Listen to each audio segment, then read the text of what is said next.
Assalamualaikum warahmatullahi wabarakatuh. Pada kesempatan kali ini, saya Katarina Yugesifreni dengan nomor MPM 191871200009 dari Magister Pendidikan IPS STKIP PGRI Tulungagung mau menyampaikan hasil review jurnal internasional saya yang berjudul Informal Learning Among Teenagers Through Video Games, a Qualitative Analysis of Experiences, Game Modes, and Didactic Benefits. Jurnal ini ditulis oleh dua mahasiswa yang bernama Milan Matijevic dan Tomislav Topolovkan dari University of Zagreb, Faculty of Teacher Education, Kroasia.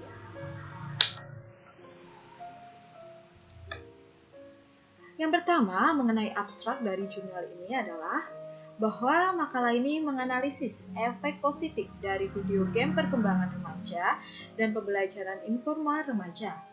Para peserta di penelitian adalah remaja. Analisis dan interpretasi game dan penjelasan tentang kemampuan pedagogis mereka menunjukkan bahwa pemain mengenali nilai mereka untuk pembelajaran informal. Karakteristik laten video game termasuk positif elements seperti mengambil tanggung jawab, kerja tim, rasa memiliki, kreativitas, multikulturalisme, kebajikan dan nilai-nilai pribadi, manajemen emosi, pembelajaran baru informasi dan keterampilan, pengembangan keterampilan motorik dan orientasi profesional. Dengan demikian, dapat disimpulkan bahwa game dapat membantu dalam pengembangan kemampuan tertentu yang penting untuk pembelajaran informal maupun formal di zaman sekarang di era digital. Untuk latar belakang masalah, bahwa video game pada dasarnya adalah simulasi dari dunia nyata. Jadi belajarlah melalui game dapat berfungsi sebagai pembelajaran dan praktik dalam lingkungan simulasi. Di video game, pemain bersaing dengan komputer, dirinya sendiri dan pemain lainnya.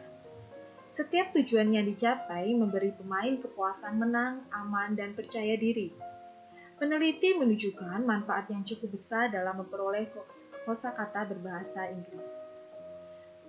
Melalui video game, pada negara-negara yang tidak berbahasa Inggris, hasil berasal dari Salvati dan Salahi pada tahun 2016.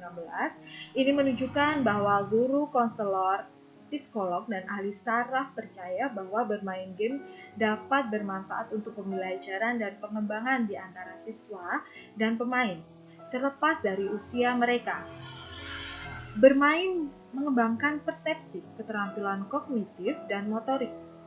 Video game saat ini lebih dari sekedar kesenangan, karena mereka memfasilitasi pembelajaran keterampilan kewirausahaan yang membuatnya cocok untuk belajar dan berarti bahwa itu bermanfaat bagi pemain. Ini menurut Exitbound, Bavelier, dan Sound pada tahun 2014. Li Huang, Pope, dan Gao pada tahun 2015 juga menunjukkan peluang untuk menggunakan video game dalam kegiatan ekstrakurikuler untuk mendorong aktivitas fisik dan kerja tim. Salah satu jenis permainan tersebut adalah permainan dansa interaktif atau biasa disebut dengan Dance Revolution atau DDR yang mendorong pemain untuk terlibat dalam tarian cepat untuk ritme yang diberikan sambil melihat layar. Para penulis percaya bahwa jenis ini permainan akan secara signifikan meningkatkan intensitas aktivitas fisik di antara remaja. Selanjutnya mengenai rumusan masalah pada jurnal ini, yang pertama adalah apa manfaat pedagogisnya bermain video game dilihat dari pemain berpengalaman dan guru sekolah masa depan, pendidikan dasar dan menengah. Yang kedua, apa saja fitur utama dari video modern game yang menarik minat remaja untuk menghabiskan sebagian besar waktu luangnya bermain? Dan yang ketiga, apa peluang yang dilihat pemain untuk pembelajaran informal di video game? Untuk tujuannya, mengetahui manfaat pedagogisnya bermain video game dilihat oleh pemain yang berpengalaman dan guru sekolah masa depan, pendidikan dasar dan menengah. lalu mengetahui fitur utama dari video modern game yang menarik minat remaja untuk menghabiskan sebagian besar waktu luangnya bermain. Mengetahui peluang yang dilihat pemain untuk pembelajaran informal di video game. Metodenya, peneliti ini menggunakan kombinasi metode yaitu menggabungkan studi kasus, wawancara, dan juga evaluasi.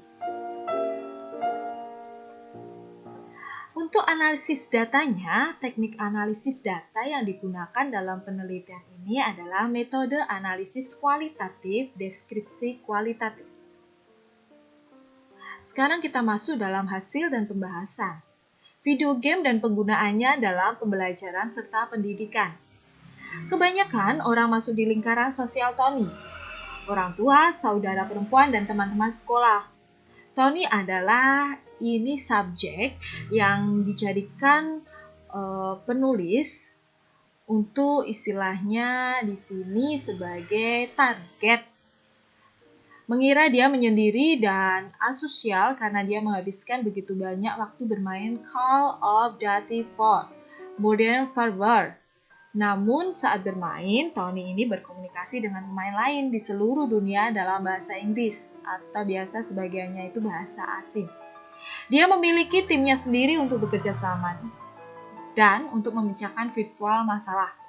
Aspek penting dari komunikasi sehari-harinya adalah multikultural. Setelah beberapa tahun memainkan game ini, Tony sekarang menjadi sukses dan orang yang melihat hasil positif dari hobinya, yaitu bagus komunikasi dalam berbahasa Inggris, kerja tim dengan banyak teman, mengatasi setiap hari sukses dan kalah, dan berhasil memecahkan masalah di kehidupan nyatanya. Di bawah ini kami sajikan beberapa konsep utama yang diidentifikasi dalam game ini atau ditampilkan dalam responden jawaban. Dota 2 atau biasa orang menyebut dengan pertahanan orang lama 2, di mana cepat pengambilan keputusan, keterampilan komunikasi, kerjasama, ketekunan, mengatasi kehilangan, mengkoordinasikan gerakan tangan, menghilangkan stres, menawarkan pelarian dari realitas, mengembangkan keterampilan kewirausahaan, manajemen uang, dan kreativitas. Itu yang didapat dari permainan Dota 2. Euro Truck Simulator 2. Yang kita dapat itu berupa inovasi kreativitas, meningkatkan keterampilan mengemudi, kerja tim, membalik trailer, akurasi, presisi, kesabaran, membantu belajar tentang geografi, meningkatkan refleks mengemudi, keterampilan kewirausahaan, manajemen uang, dan pekerjaan organisasi.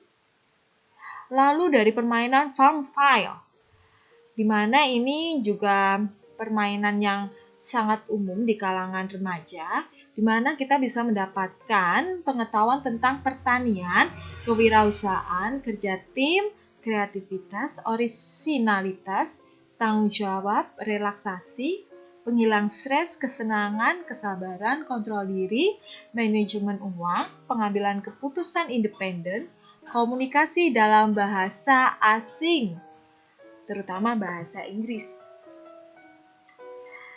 Sekian hasil review jurnal internasional dari saya. Bila ada kurang lebihnya, saya mohon maaf dan terima kasih atas perhatiannya.